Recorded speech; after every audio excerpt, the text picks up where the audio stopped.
Our main event of the evening. You did not see this pay-per-view yet. You're going to see it tonight. So maybe we can get a little bit more in depth at a later time. But I definitely do want to go over a few things here, if you don't mind. A little Oh, I bit. mean, I already see everything, so Yeah, whatever. exactly. So there's only really 5 matches on the card. It won't take you long to see this pay-per-view. But I do have to. I got a gripe here in what it is. So um, I don't want to give anybody the misconception about where I'm headed with this, right? I'm not going to sit here and tell you that the good folks over in Lyon, France are bad people. They're not bad people. Nor did I think that uh, their participation in the pay per view that took place was a bad thing. Because I also don't think that it was a bad thing. I love audiences with energy. I love it. I feed off of that shit. That shit is great. It's a good time. It's a good time for the wrestlers because they're getting a chance to feed off of that energy in the ring. It helps with the adrenaline. It's a good time for the audience in the building because you feel like you're at a party. You feel like you're at the place to be. Everyone in the world would love to be here. They're not. You are. Enjoy the evening. And it's a good time for the folks watching at home because now they feel like they're creeping onto a good time. I didn't get a chance to go, but I'm witnessing this happen live. This is a great feeling. I love energy in the building, and I feel like a lot of American audiences are burnt out. I feel like they're burnt out. I feel like a lot of American audiences have seen so much from so many people, and they've had the privilege of witnessing some of the best to ever do it. And you have a situation where these audiences will pop for some things, won't pop for others. I get it. I understand it.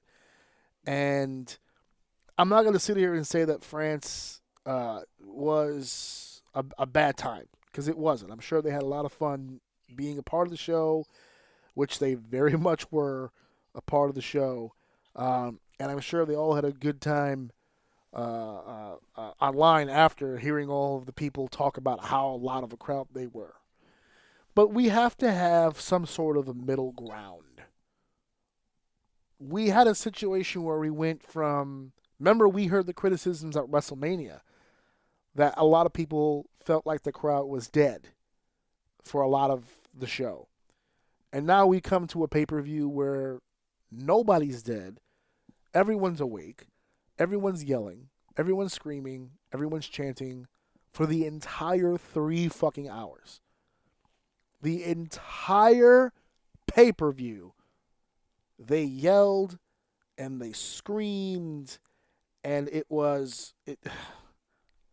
At first, I was really taken aback by the audience because not only were they energetic, right, but the opening match is Kevin Owens and Randy Orton against the Bloodline.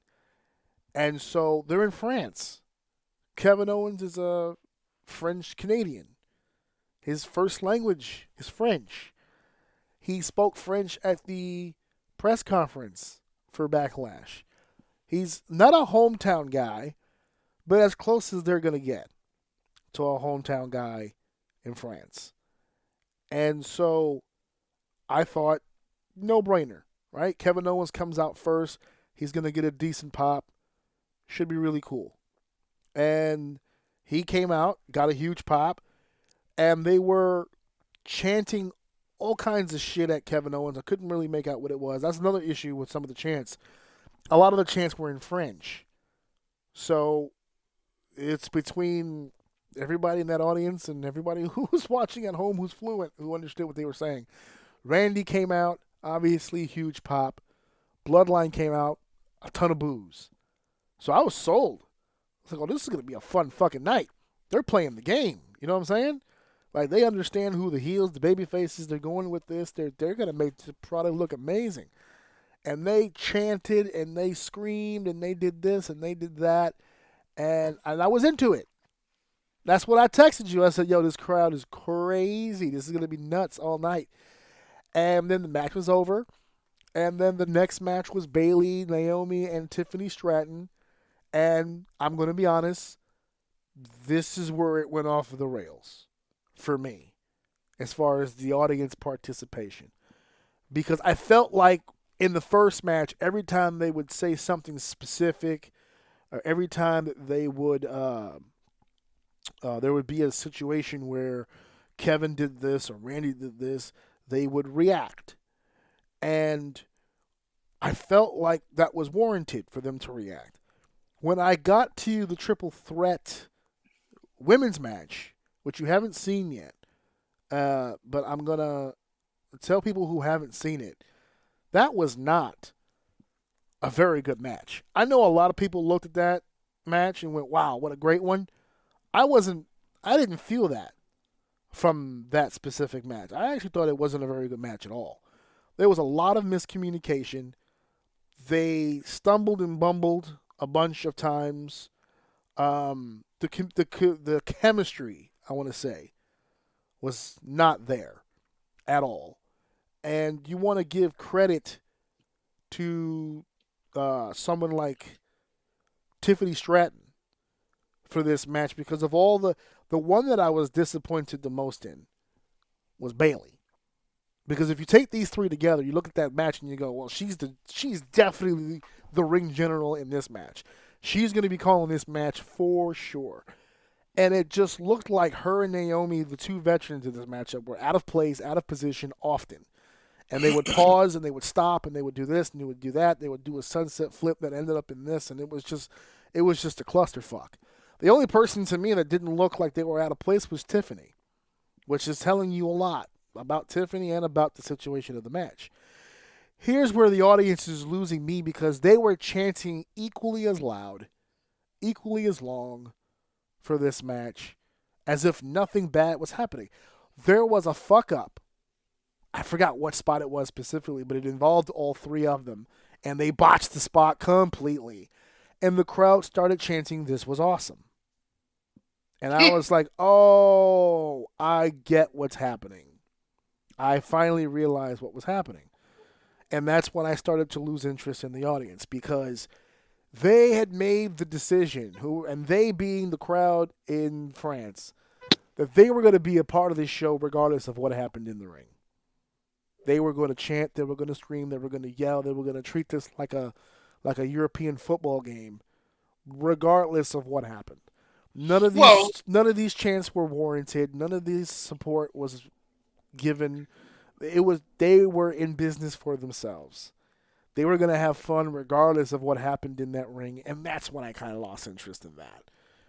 I was like, if you want to go nuts for something somebody did, I get it because you're excited, you're pumped. Well, that was a great match, or there was what a move, or something that warrants the response that you're giving them. If you're going to tell me that you're just going to yell for the sake of yelling, all right, then I lost. I lost it at that point. I was like, okay, it's going to be one of those things. All right, fine. I was like, okay, just have your fun. I lost all respect for the chants. I lost all respect for the involvement at that point, and I was just like, all right, cool. They're going to do whatever they're going to do. They're going to say whatever they're going to say. Because then we get to the next match, Damian Priest and Jey Uso. Jey Uso came out, and like we said, you said it earlier, is like one of the best entrances you saw at WrestleMania was Jey Uso, and they did it. Granted, I did like this entrance here from Jey Uso because they did the bouncing fireflies thing, and that was pretty cool. And but when it got to the match, it's more of the same. It's the chanting in French. It's the it was almost like the match was. It could have been color bars. No match at all necessary. You could have had Jey Uso and Damian Priest just sit in a lawn chair in the middle of the ring and just conduct the audience because they were going to do what they were going to do, and it just is what it's going to be. What it's going to be. This to me was an example of too far. This was too much energy in a bad way, because they wanted to be they wanted to be more a part of the show than they wanted to support their favorite wrestler or put over this that happened or whatever the case may be. You may walk away feeling completely different. And if you watch the show and you let me know how you feel when we come back about how that audience was. But I felt like it was a little over the top. The main event, Cody Rhodes, and I don't mean to skip over. I'm not doing winners and losers. I know it's in front of you, but I'm not going to sit here and go blow for blow. The card, to me, 5 matches. I know I sit here and say that the triple threat women's match didn't have a lot of chemistry, but it wasn't. It wasn't a terrible match, but at the same time, it didn't warrant. If you just listen to the match and not watch it, you'd think they were killing it. You would think, oh my God, Bayley, Tiffany, and Naomi are tearing the roof off of this building. No, it wasn't like that.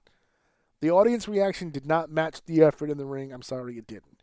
Damian Priest and Jey Uso had an okay match, back and forth. It was a world title match, granted. They got great chemistry, but there's not a lot happening there. Bianca and Jade Cargill against the Kabuki Warriors. This was the best that I have seen Jade Cargill look in a full-out match where we're telling story, we're going back and forth between moves and setting this up, and it was Jade showcasing her power yet again. Pretty dope match. It was all right. 17 minutes. I think that's her longest match so far. That main event, when you watch the introductions to the main event, you'll see what I'm talking about. So, AJ's entrance involved when they let me not say the entrance. They played their music and then they did in-ring intros. And when they did AJ's intro, and he said AJ Styles, and he stood there and did the pose, the building stood up and was singing in French. He is phenomenal. La la la la la. That was the chant. But they were saying it in French. So it was like phenomena, whatever, however they say it. And he stood there with the pose. And the building physically shook to the point where when they had the hard cam on him, that's the one where they weigh the camera down. It's literally hard cam. It's in a fixed position. It does not move, and it's weighted down so that it doesn't slip or fall or anything. The hard cam was moving up and down because the building was shaking. And the camera is literally like a wave. It's moving up and down on AJ's face while he does the pose. And they were chanting, he is phenomenal, la la la la la. And then they gave Cody a really nice reception too. They sang Cody's song. They did that a lot too. They sang Randy Orton's song. They sang Naomi, I think it was. They were doing something with Naomi's music. They obviously sang Jey Uso's, and they sang Cody Rhodes. When Cody got in the ring for the introductions, they cut the music off and they finished the song. So, this is what I mean by this was more an audience trying to be a part of the show as opposed to enhancing the show. Right. There's got to be some sort of middle ground. At least let the wrestlers wrestle and then dictate from there. If they do something you like, go nuts. If they do something you don't, bring that energy into showing your disapproval. But it was white noise from beginning to end. It was just non-stop, and it's different chants. And whenever they got bored with one, they would stop it and do another one, where it would be like they were doing something with the pinfalls, where it was 1, 2, and then they would kick out, and they would go dwa, oh, and they would 2, 2, like almost like they kicked out at 2, right? And they had this phrase. Because whenever there was a pinfall, 1, 2, 3, they would do it. Twa, twi, and they would continue on like that. So throughout the course of the matches, you would see that happening. They would go from that to chanting something else, and then Bayley would be in the ring, so they would do the Bayley chant. Hey, hey, Bayley, whoo, ha, I wanna know. Will you be my girl? And they would do that for like 20 minutes, bro. Like, they did it like the whole match. And you're trying to watch this match, and it's all, whoo, ha. You're like, oh, my God. Okay. It started getting very long in the tooth. You're like, oh, my God. All right. So that's the criticism that I was talking about when I made the post. There's such a thing as, to me, there's such a thing as too much. That was too much. pull that back a little bit, please. Show your support. Be a part of the show in some way. You're there to have fun. I don't want anyone to stop having fun. But it takes away.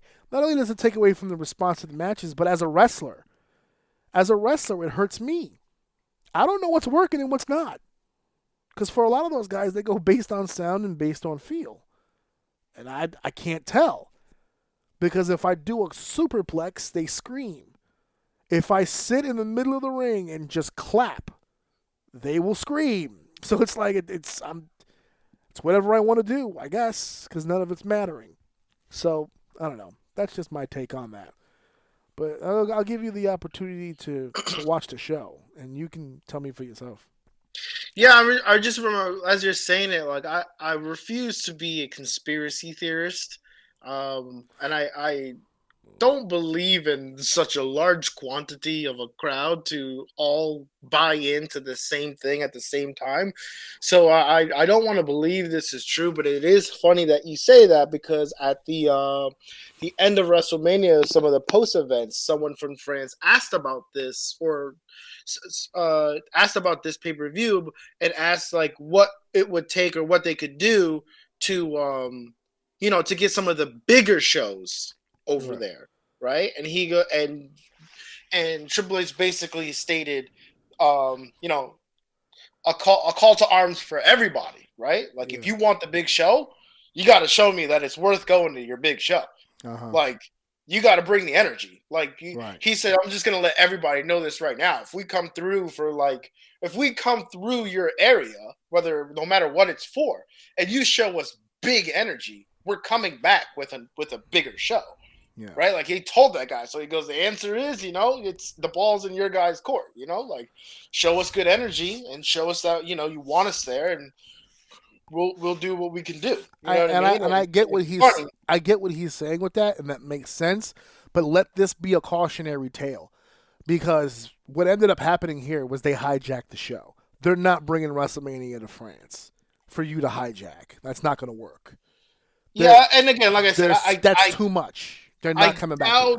That's what was happening intentionally, but it is kind of ironic that conversation had about Backlash, and that was an experience that you literally caught on to it, like you saw it happening. So I don't think it's too far fetched. It's kind of funny though. Yeah, I get what he's saying, and there's some truth to it, but it's got to be a balance.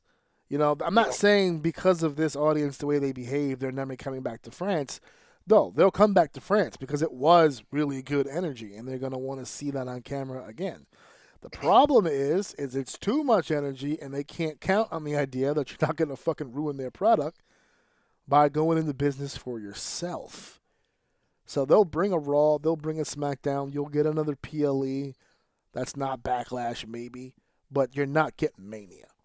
No fucking way. Also, another test to whether or not WrestleMania would be possible is they put this show on live for them at their normal time. It was 12:30 in the afternoon here in the States. And they're saying now that it's one of the lowest buy rates they've done. But they also said it's typical when that happens because Americans are still preconditioned for their time slots. Us here on the East Coast, we're 8. West Coast is over at 4. If it doesn't happen during those times, it's not part of the routine. We miss it. And so there are a bunch of people who catch that show on the replay, and it's going to affect your bottom line. If they can't put shows on early in the day that's going to draw, they're not putting Mania there. They'll put the other PLEs there. But Mania to them that's the holy grail. That's the one where they have to maximize the money. They have to make the most possible money out of that goddamn show every time they do it. Now, next year is going to be Las Vegas. Next year is going to be on the West Coast, and I believe it's Las Vegas Pacific time. Mm-hmm. Okay, yeah. So they're working on West Coast time, which means that if you're going to WrestleMania in Las Vegas, you won't be going to WrestleMania at 8:00 at night. You're going to WrestleMania at 4:00 in the afternoon. So, which I think is dope. It's ridiculously awesome. You have your whole I was gonna say, do WrestleMania, and then you have a whole evening ahead. Maybe I'm just old. No, I'm factoring in the fact that if you do WrestleMania from 4 to 8, And you're telling me I can do WrestleMania and still have from like 9 to whatever to go gamble and To do what I want to drink do? and reminisce. Oh yeah, Oh my God. Yeah, because when WrestleMania ends at midnight, nigga, my night is over. But when it and you're mad ends, because you're trying to leave. yeah, if I'm leaving the building at 8 o'clock, oh my God, homie, I'm Oh, it's doing lit. shit. I'm I'm going to doing get shit. something to eat, and we turning out. Yeah, we doing shit. That's my point. But when you change the start time for the overall PLE, you lose people. So this is all liquid at this point. They're becoming a more global product. We're going to try different things and see how that works itself out. So far so good as far as the international stuff. I think they hit it big last year when they did the same thing. They did Puerto Rico, followed by Saudi Arabia, followed by London. And Hmm. so this year we went to Philly for WrestleMania, which is not technically foreign, but it's WrestleMania weekend. So you have a lot of foreign audiences. There's people flying in to go Hmm. to WrestleMania. So that kind of, I lean a little bit towards that. Backlash was in France. We saw how, Jesus Christ, did we ever see how that fucking goes? We've got the king and queen of the ring, which is going to be in Saudi Arabia. That's another foreign one. And then, what is this? Battleground. Oh, yeah, we have Clash of the Castle, which is going to be in Scotland. And then we come back. So that's June. The first 3 months, they're doing it again where they take it international, they build up the speed for Hmm. the audiences, and then they come back. When they come back to the States, it won't even be at the States because Money in the Bank is going to be in Toronto. Right. It's going to be in Canada. So they're still not going to have an American audience. Canada brings it. We're not going to be back for an American PLE till SummerSlam, which is in Cleveland. So there you go. That's if I said at the beginning of this, American fans are burnt out. They're not going to be. They're getting a break now. Yeah. And you know the beautiful part about the travel part? This is what I find beautiful about the whole thing. There's a lot of people that I talk to. They don't mind traveling. There's a lot of people who are going to these events in spite of the fact that they're international. Yeah. So, like for instance, the show we just had in France.